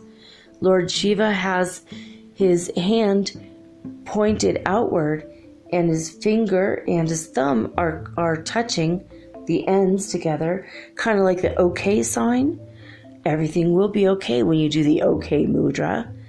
It's a mudra is a hand gesture, and you just do that and you ask Lord Shiva to bless you if that's what you feel close to. That will help you. So what if you're not a religion at all and you have no beliefs at all religiously? Go ahead and do the Ho'oponopono process. I love you. I'm sorry. Please forgive me. Thank you. Thank you. Please forgive me. I'm sorry. I love you. Not I'm sorry that I love you, but I'm sorry. I love you. You say this to the universe. Say this to God, these words. If you have any doubt or negativity towards who you're around, the space, the energy, yourself, that will help banish anything and everything in your world, in your life, that isn't working. The Ho'oponopono process is saying those 4 phrases. I'm sorry. I love you. Thank you. Forgive me. or please forgive me. That's all you got to say over and over and over and over again. That will cleanse your space like a psychic broom. It will cleanse everything. So, let's see here. I wanted to go over some things here. Now, I already talked about Lord Shiva and his hand mudra. That's something you can do. And you could call upon him. He is a creator and a destroyer, just like Kali Ma. They will both chase away your enemies. And they'll also help you build a better life for yourself, if that's what you feel close to. And if not, maybe you feel close to Islam and the Quran. And so I'm going to read a couple things. And remember, Allah just means the name God in Arabic. So if you say Dios, that means God in Spanish. So just think of it, when I say Allah, think about God, if that makes you feel more comfortable, or universal creator, prime creator. So there are several places in the Quran. There's 4, I guess what you could call surahs or chapters, suryas, and they are called Kul, K-U-L, which is a cool way to spell cool. All 4 of those, each one relates to different signs of the zodiac, and if, depending on who you are. And if you want that information, I'll send you a website I found on this. But like if you're a Virgo, you have a special Kul that is yours. You say that, and right now you're going to be protected. If you don't want to have to memorize it or whatever, you could just say Bismillah. Yeah, just like in the Queen song, Bismillah. I heard a couple of you people saying this. In the future, you're going to hear this and go, Bismillah, no, we will not let him go, or whatever. That's not exactly the words, but you know what I mean. Yeah, they're actually saying Bismillah. Some people say, oh, it's a bunch of gibberish. No, it means God bless this. Bismillah. In Arabic, in Muslim, in culture, in Islam, we say, before we go to the bathroom, we say Bismillah. Before we take a shower, we say Bismillah. Before we eat, we say Bismillah. Before we leave the house, we say Bismillah. When we come home, we say Bismillah. It's basically saying, God bless us, God bless us, God bless us, God bless us. God bless my action, God bless me. We wake up in the morning, we say, Alhamdulillah. Thank you, God. We just woke up. Thank you for one more day. One more day I get to serve you and love you. And then at the end of the night, Bismillah, thank you, God. Or Alhamdulillah, thank you, God. Bismillah, bless my sleep. So that's the easiest one. I love that. Bismillah, Bismillah, Bismillah. That's all it means. Just protect me, protect me. A lot of accidents occur in the home. A lot of people die while sitting on the toilet, or they slip in the shower and they fall and hit their head and die. So that's why it's like almost a superstition. But in Islam, we are always saying Bismillah before we go into the bathroom at all. Because if that's the last thing we say and then we die, at least we were good with God before that happened, right? So it is kind of a superstition, I will admit. But I like it. It's also a nice habit because you're always thinking about God constantly, and I like that. Okay, but there's different Kuls. I'm going to read a couple of them.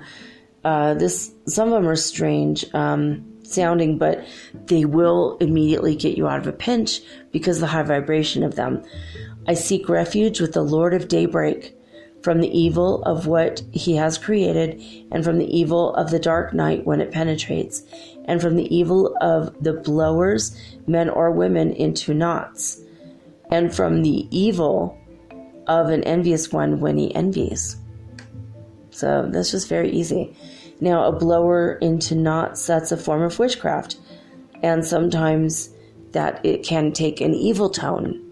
I've done positive knot creation, and it was, just to bind me to an idea or a thing, but I also promised if this thing doesn't happen because it's not in your will, O Lord, then I'm done. I'll bury this and I'll never think about it again. And knot charms really work, but if someone's doing something negative with a knot charm, that's the one to say, right? It's very specific, right? There's another one, the Surah At-Tawbah, or number 51, is, never will we be struck except by what Allah has decreed for us. He is our protector. And upon Allah, let the believers rely. And again, just you could substitute the word Allah with God, right? There are, there's a lot of verses, that will help. There is a special dua or prayer, and this one is very good. And I like this.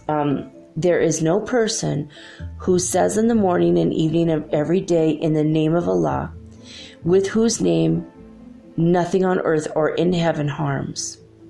And he is the all-hearing, the all-knowing, 3 times, and is then harmed by anything. So basically, you say that 3 times. And so it's just basically saying that, you know what, if you believe in God and you love him all the time, no harm can come to you. Because he is all-hearing and all-knowing, and he's always going to be there for you. No harm could ever penetrate your world. And you don't have to say the word Allah if you're not comfortable with that. If you're not comfortable with that at all, say you are a Christian. Here's a good one. You all know it if you're Christian. I memorized this when I was a kid. Psalm 23. I'm just going to say from the King James Bible, but you do it from any of the Bibles. But this is a good one from the Old Testament, which this also covers Judaism because this is the Old Testament. So this is Christians and Jews alike know this one. Psalm 23. The Lord is my shepherd. I shall not want. He maketh me lie down in green pastures. He leadeth me beside the still waters. He restoreth my soul. He leads me in the paths of righteousness for his name's sake. Yea, though I walk through the valley of the shadow of death, I will fear no evil. For thou art with me, thy rod and thy staff, they comfort me. Thou preparest a table before me in the presence of mine enemies. Thou anointest my head with oil. My cup runneth over. Surely goodness and mercy shall follow me all the days of my life, and I will dwell in the house of the Lord forever. Amen.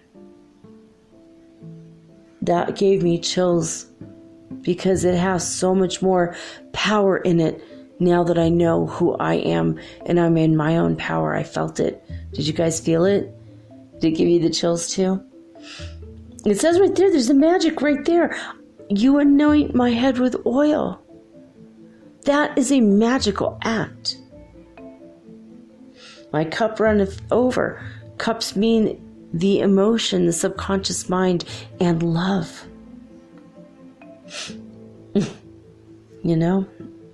It's deep, man.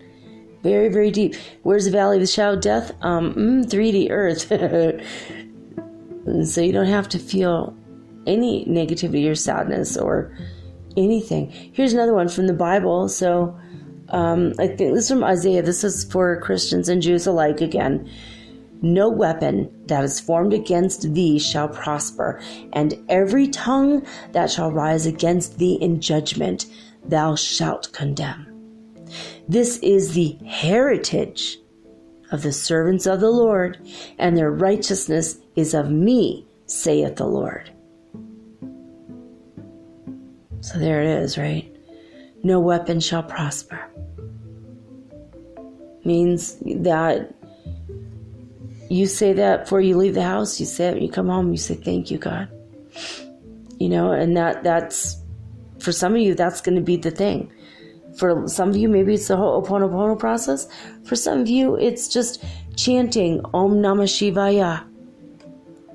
Om Namah Shivaya. In the name of Shiva. For some of you, if you're Buddhist, Namyoho Renge Kyo. Right? Namyo Renge Kyo, Namyo Renge Kyo, Namyo Renge Kyo. That gets you back to the center, to who you are. Maybe you're a starseed and none of this stuff relates to you. Plua Ra Sha, Plua Ra Sha, Plua Ra Sha. Or Sa, maybe it's Plua Ra Sa. I gotta look it up, but I think it's Plua Ra Sa. Either way, right? Yeah, Michael just showed up. He's like, yeah, that's fine. Either way. Oh, okay, one means basically you're gaining one to your soul, and one of them is you're gaining one to your soul sight. So Sha is soul sight, he just said, and Sa is like your soul in Pleiadian. So Plua Rasa, get you right back to center. According to the Lyrans, Linkurasha Tadaba aligns you with your soul's purpose. Once you're aligned with your soul, and then once you're creator of the world and the universe and everything, you can't really ever be harmed, right? So I've given you the Buddhist, the Hindu, the Jewish, the Christian, the Muslim, the non-believer of any faith. I've given you all of the ones. Now, this next one, my favorite one, save the best for last. This is like so crazy. Okay, have you ever been to a magic show when you're a little kid? Maybe you went to a birthday party, or a magician showed up in your school one day and you got to get out of class and you all piled into the gymnasium. Next thing you know, someone's doing magic, but he gets to the point where the ta-da moment happens and he says, Abracadabra. Or you might say presto changeo. Presto changeo. Changeo is ridiculous, but presto means rapid in Italy. La di strega in Italy. Strega is a witch. It means just witch in Italian. A lot of brujos here in South America too. A lot of witches here too. A lot of people that were not told or did not believe it when they were told that it's not good to do. A lot of people have been practicing magic nonstop for generations here in South America. A lot of magic here. I feel a lot of good magic here in Ecuador and Peru. I feel a lot of the darker magic, so you're going to want this stuff if people around you are practicing the dark arts, especially if they get mad at you for some reason. But this word abracadabra. Where does it come from? Now, if you're going to separate it into 3 words, in Spanish, abra, you open, cara, each, bra, wait, what? You open every bra? Oh, as if. It's not a Spanish word, though, thank God. It's not even Latin. Actually, according to todayifoundout.com, and this is the fascinating origin of the word abracadabra is the name of the article.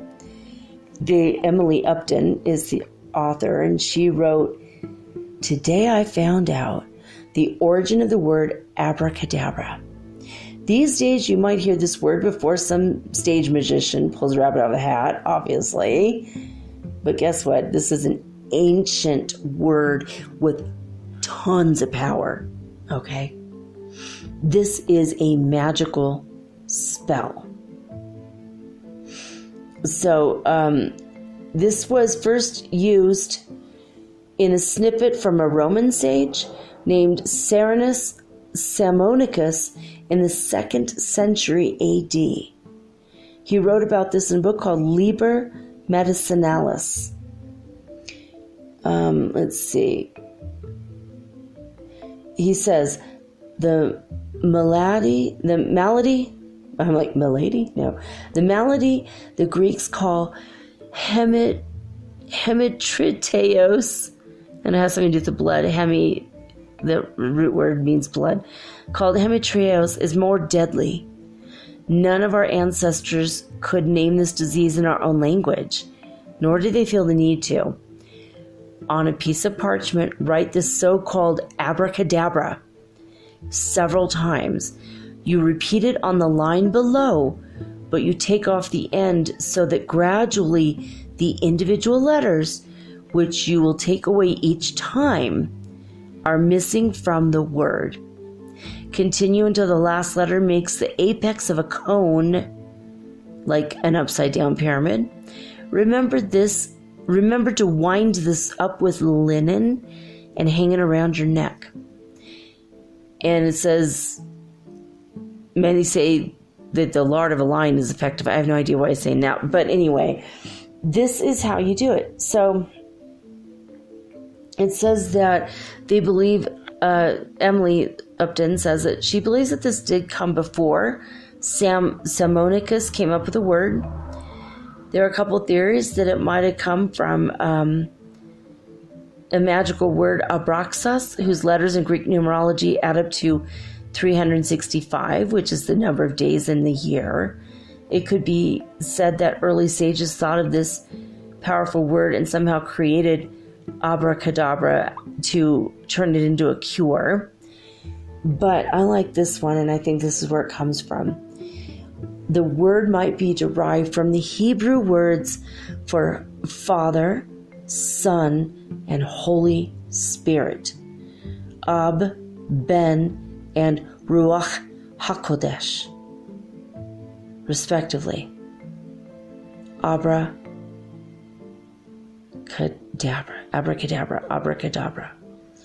So it could have been taken from the Aramaic Abracadabra, possibly.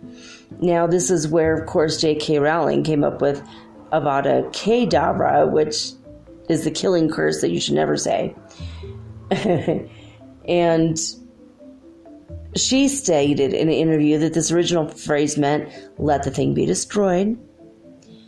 But you can use abracadabra, and you write it just right, and it's going to destroy any sickness, any negativity, any dark energy coming your way.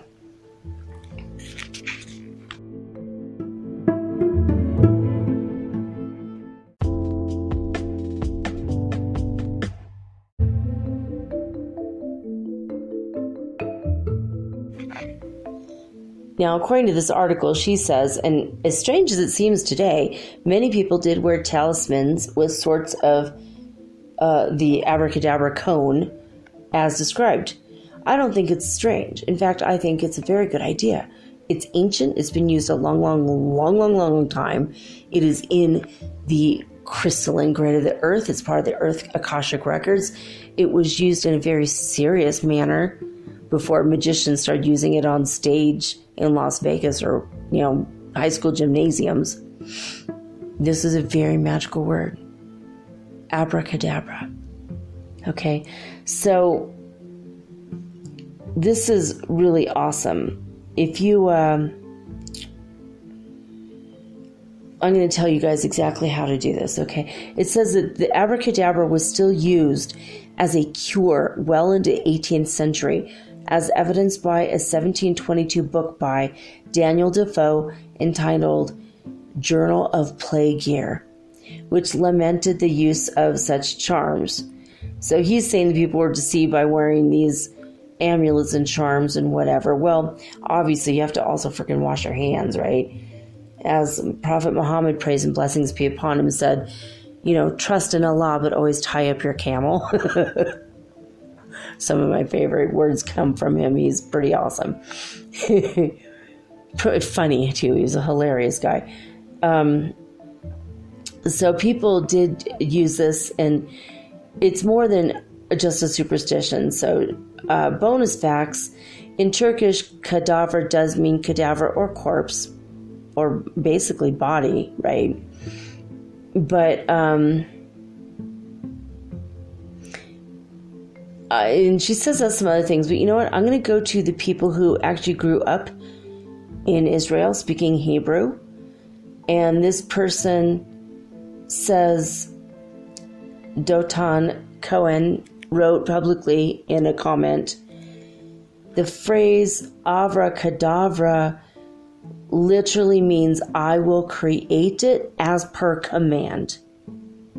Or more colloquially, what you command, I will create. All right, and someone else here.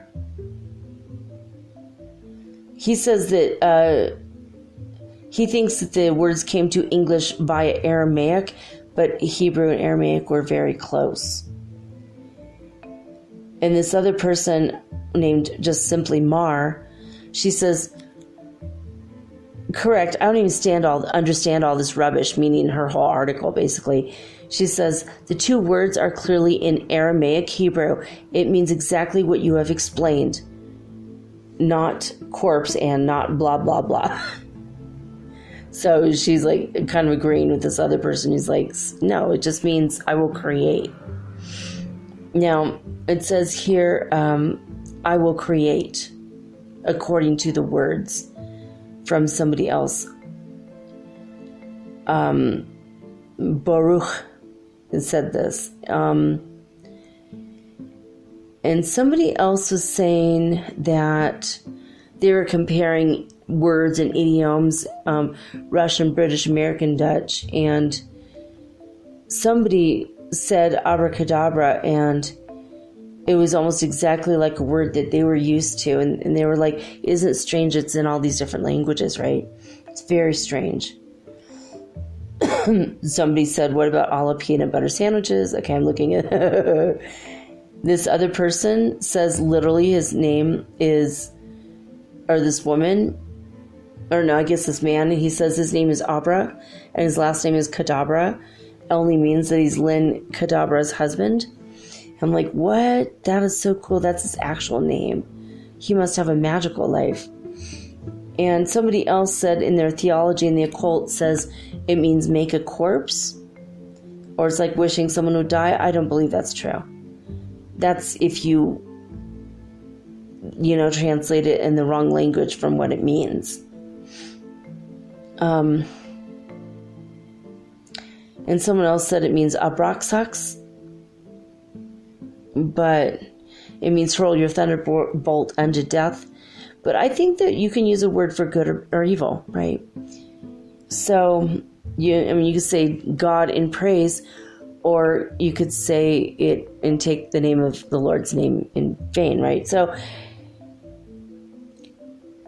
somebody says it means sacrificial body of Christ. I'm like, no, it's a Hebrew word created before Jesus was born, so I don't think that's exactly what it means.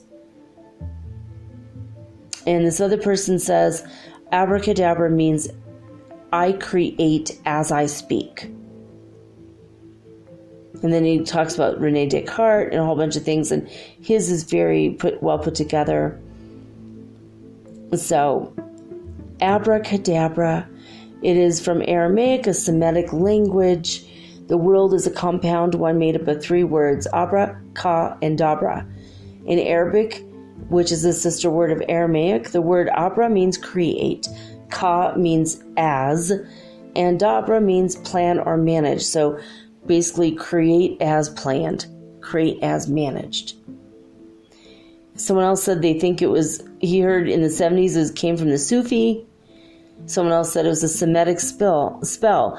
Abracadabra means may it perish like the wind. So what's funny about all these is I'm going to tell you exactly how to use the abracadabra, okay? According to occultopedia.com, this is not so cute like Wikipedia, but for the occult, occultopedia.com. They have the word abracadabra. They say it's also spelled abracadabra with a K instead of a C, and abrahadabra. I've never heard either one of those, but okay. And they say it does mean Father, Son, and Holy Ghost. Ab, Ben, and Ruach HaKadosh. Father, Son, and Holy Ghost. That makes me feel holy when I say it, so I think that's the truth. It says it does often, it is from the magical Gnostic writings, could also be related to the Greek word abraxas, which also happens to be the name of the supreme deity of the ancient Assyrians. And this term abracadabra has been used for Kabbalistic charms and magic, basically, and it appears in amulets and said to have been used by ancient Jewish physicians to overcome and cure fevers,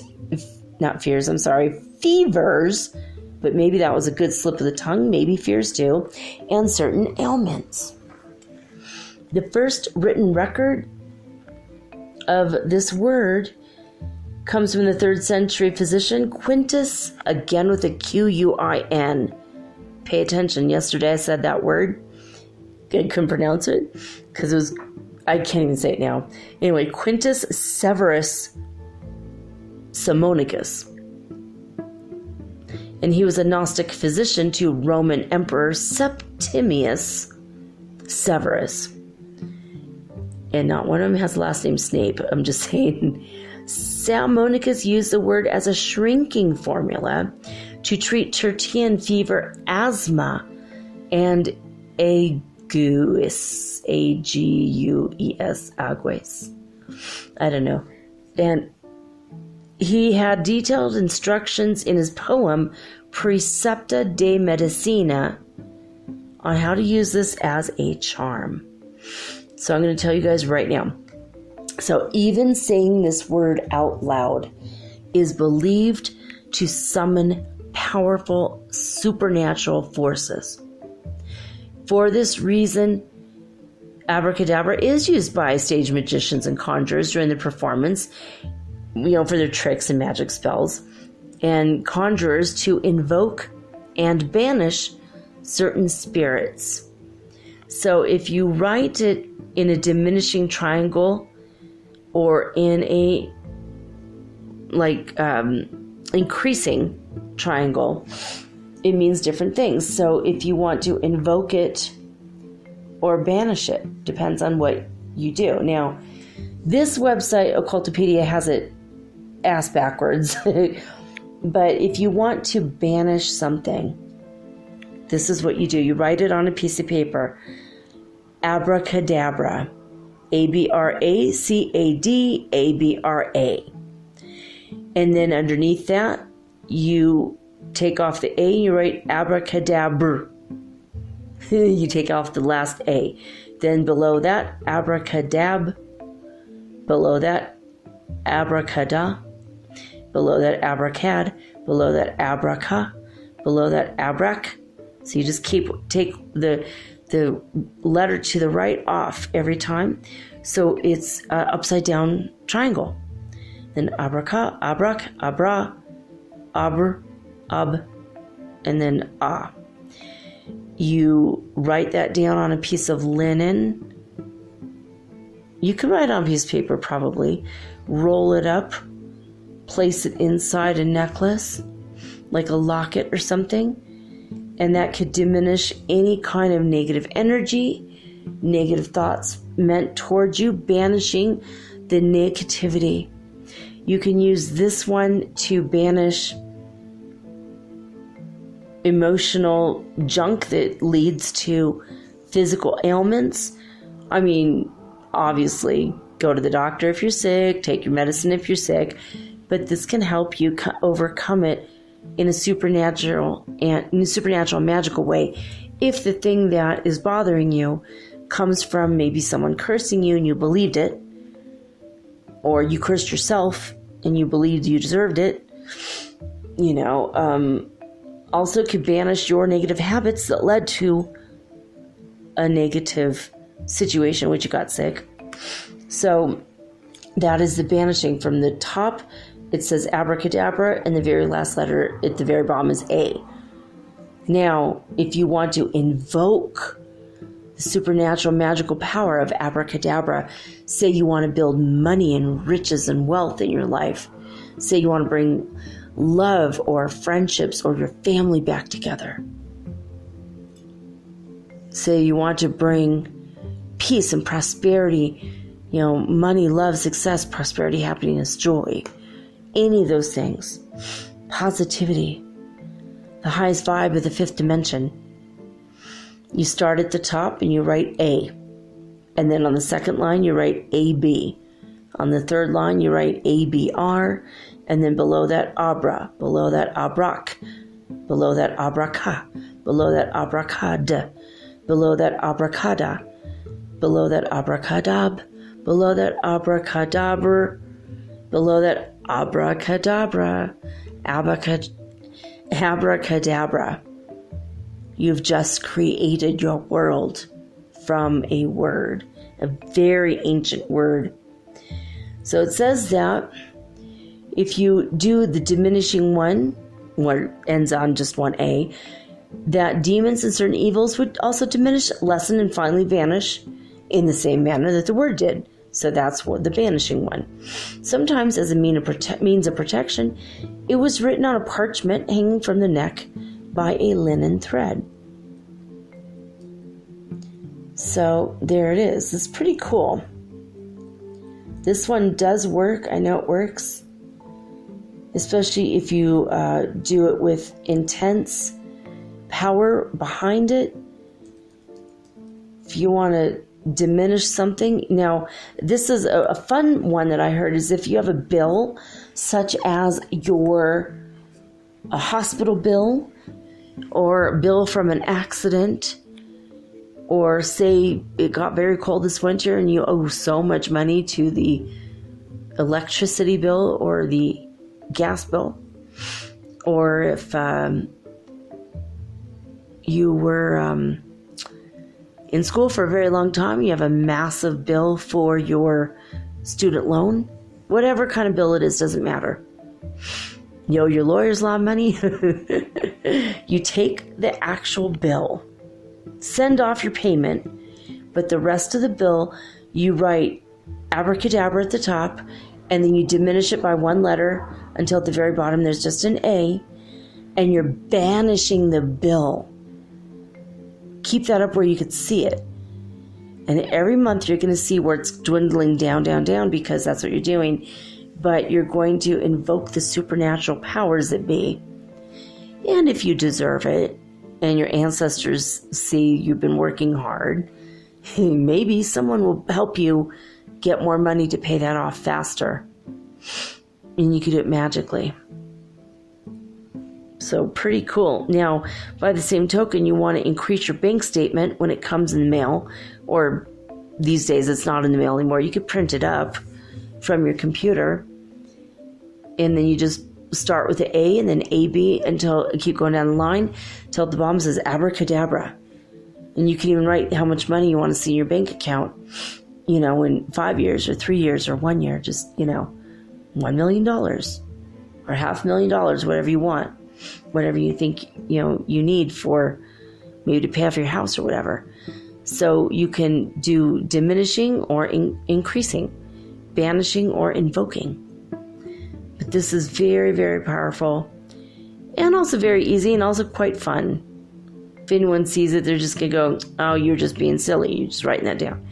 So, if you're still in the magical broom closet, you don't want to know that you're doing an actual spell. It just looks like you're doodling on a piece of paper. That's all it looks like. So anyway, there you guys have it. There it is. The Abracadabra spell. So I hope you've enjoyed this episode of Metaphysical Soul Speak, the podcast. If you have and you know someone who would enjoy also hearing this episode or the others, go ahead and pass it along to your friends or your Facebook groups or whatever. Spread the word, because I'm trying to make a living doing this. And I plan on being here for the next year, but I have to have enough money coming in so that I could keep it up when I run out of my income, which is very limited. I have 11 months left. So please send it far and wide to all your friends and people who are like-minded, who will love it. Anyway, and thank you in advance. And I know a lot of you have already done this already, so thank you so much for that. Totally appreciate your help. Anyway, thank you for being on the spiritual journey with me, for having ascended with me to the 5th dimension, and for continuing to keep it real, watching and accepting all of the weird symptoms that happen to us, acknowledging the light within you, and accepting more light into your soul, your person, your world, and keeping yourself magically protected at all times. Thank you for listening, for being here, and for being a loyal listener. As I could see a lot of you are. And I've heard from a lot of you, and I'm just so absolutely humbled and blown away by it. I'm grateful that you're here and that you're listening to my little podcast. So I know that Thanksgiving's coming up. If this is the last one you hear before Thanksgiving, I want to wish you a happy holiday. Happy Thanksgiving. But I'll be back, and I'll even make a show on Thanksgiving, so I'll be back tomorrow with all original, unique programming, just like always. But for now, I'm signing off with peace and joy and the high vibes of the holy fifth dimension. Until next time, guys, peace.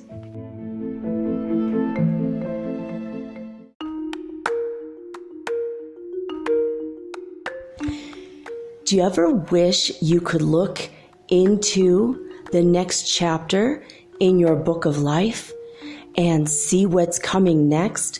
What does the universe have in store for you? I can help you with that. I will give you a Celtic cross reading, which is 10 cards, or you can ask me 3 questions, and I use 3 cards per question. So that's 9 cards, or I can channel your higher guidance, or maybe God directly for you. Maybe you want to talk to your dear departed Aunt Edna, because maybe you have a few questions and she was the smartest person you knew. If your deceased relatives are available or your ascended masters, I can channel them for you personally. Let me have 1 hour to show you the future in your next chapter of your book of life. Readings are $75, and it takes me an hour to an hour and a half to complete. And for this price, you will also be hooked up to the healing grid around the planet for free, which means yours truly, me, I will be giving you Reiki 24 hours a day, 7 days a week for the rest of your life. All you have to do is let me know. metaphysicalsoulspeak@gmail.com, and we will explore your future together.